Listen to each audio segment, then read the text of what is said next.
Pleased to be joined by Hod Rubino at Devil's Digest. And Hod, Zak Hill, the offensive coordinator at ASU, is out. How did we get here today? Well, basically, this obviously stemmed from the NCAA review of the alleged recruiting violations. Same findings that back in the summer found Adam Brenneman, Prentice Gill, and Chris Hawkins as being heavily involved in those recruiting violation allegations.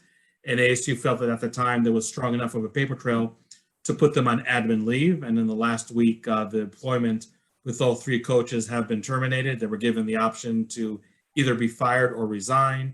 And some of them chose one option, some of them chose the other option. But this NCAA process basically found a very strong paper trail to offensive coordinator Zak Hill. And ASU basically just, rightfully or not, did use the same approach, where if there's an overwhelming paper trail of any ASU assistant being tied into those recruiting violation allegations, they did decide to part ways. And they did meet with Zak Hill and his attorney on Thursday. And Zak Hill, as a result, did resign and is no longer the offensive coordinator in Tempe. That's now 4 of 10 on-field assistants from Herm Edwards' staff that are gone, directly tied to the NCAA investigation. So the big question that everyone's asking, at what point, does this fall at Herm Edwards' feet?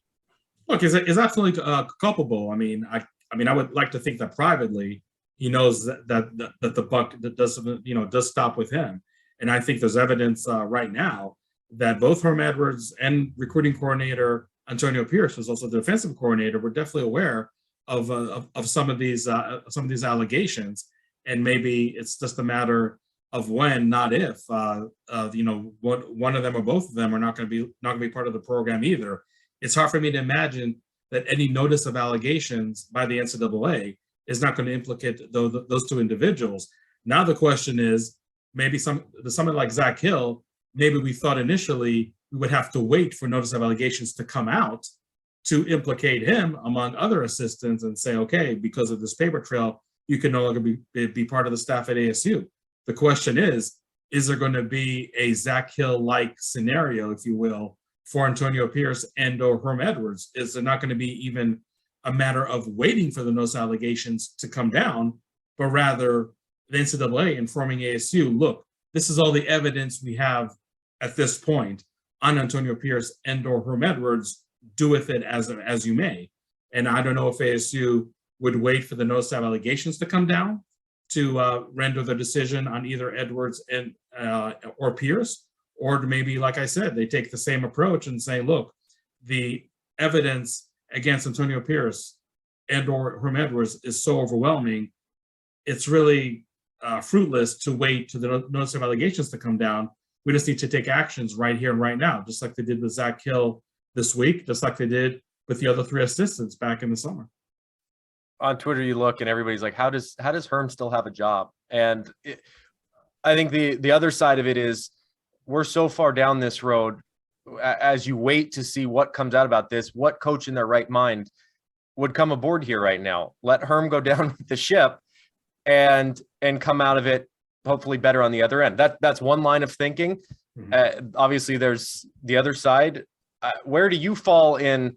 I mean, where is ASU as a program currently? I know that's a very broad strokes question, but you know what I'm saying? Like, what can fans hang their hat on at this point? To hang their hat on? I mean, I think that if there's no additional players, at least impact players, I should say, entering the transfer portal, I don't think the talent overall is night and day to what it was in 2021. I mean, sure, there's going to be a drop-off. I mean, full confession, I picked ASU not only to win the South in 2021, I picked them to win the conference. And I thought that even after these allegations came to light last June, that there's no reason why talent-wise this wasn't a team that really could have been one of the best teams we've seen in a long time in Tempe. So I don't think there's really a big talent drain in Tempe. But to answer your question, of course, this cloud is not going away until the notice of allegations does come down for the NCAA. We know what punishments the NCAA is either going to levy or what self-imposed sanctions ASU is going to announce to the NCAA in hopes that they are going to accept them. But look, everything's on the table if you talk about self-imposed sanctions. a postseason ban, a reduction in recruiting class, a reduction in on and off campus visits. So I think that, the future is definitely not even slightly bright for ASU by any means. Now, I don't think this is a team that's going to go 2-10 or 3-9 in 2022, as long as the talent level by and large stays the same. But I do think that now it's just a matter of, is ASU going to have the same head coach when the 2022 season kicks off?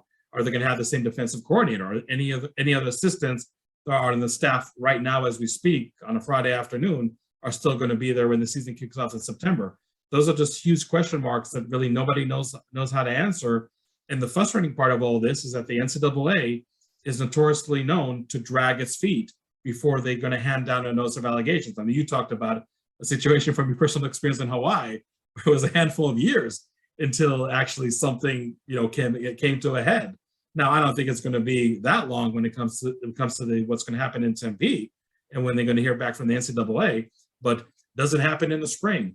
Does it happen in the summer? Does it happen only after the regular season concludes?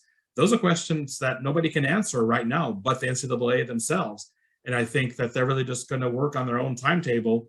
And depending on what decision is made when, we'll know if ASU is going to have the same staff as it has right now as of January 28th. We've seen the impact that the allegations have had on recruiting. Mm-hmm. Now we're almost into February and you just lose your offensive coordinator. Most staffs have been filled out for the upcoming season. So where does ASU go on that front in terms of trying to piece this thing together? Well, look, I mean, as far as the recruiting class and the makeup of that group, Colin, I mean, we already know that it's going to be transfer portal heavy, or maybe even sprinkle in more than usual junior college transfers that are just looking for a place to land. And maybe ASU is the lesser of all evils in some cases. And that's how ASU is really going to reload for the 2022 season. Nobody should expect any high caliber high school prospects to see what other people aren't seeing, so to speak, and actually join the ranks here at ASU. And by the way, this also holds true with the 2023 class. I don't expect it to be anything but transfer portal heavy. So that's really what we can expect as far as new additions. I know the people on staff at ASU as we speak are still feeling good about some of the additions that they made from the transfer portal, both on offense and on defense. You would just hope that that promise does really materialize, because the ASU right now is in a very, very tough spot when it comes to really plugging in the holes that they need to plug because of player departures, whether it's players that just entered the portal or just players that decided to declare for the NFL draft. So ASU is definitely in a tough spot over here. More than anything, I know this is overstating the obvious, the future is very, very unclear, but the cloud that's still lingering above the program, that is something that is not unclear at this point. We know that it still exists as we speak. And until we have any kind of resolution with a notice of allegation, with sanctions on ASU, self-imposed or other, really don't know what really the future is going to hold for ASU. But right now, it's not a bright future by any means. And I think that's really a realistic rather than pessimistic view on the state of the program.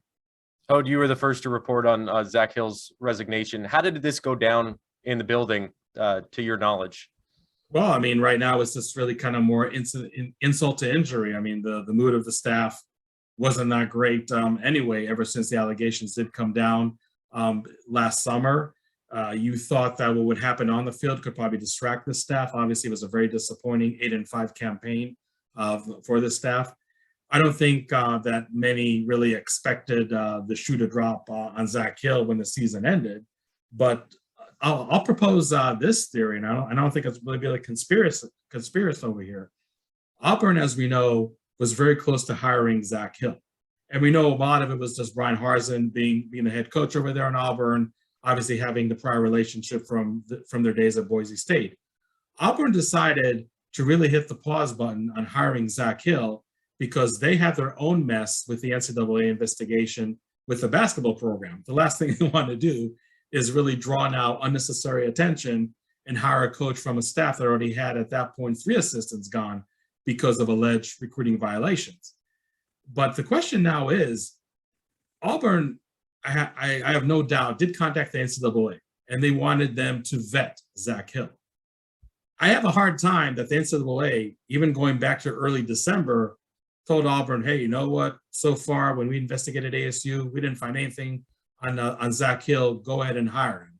It's more than a plausible scenario that Auburn did know from the NCAA that there was at least maybe just a shred of what could have been later a formidable paper trail that should make Auburn really look the other way, or not look in Zak Hill's direction, I should say, and just hire somebody else.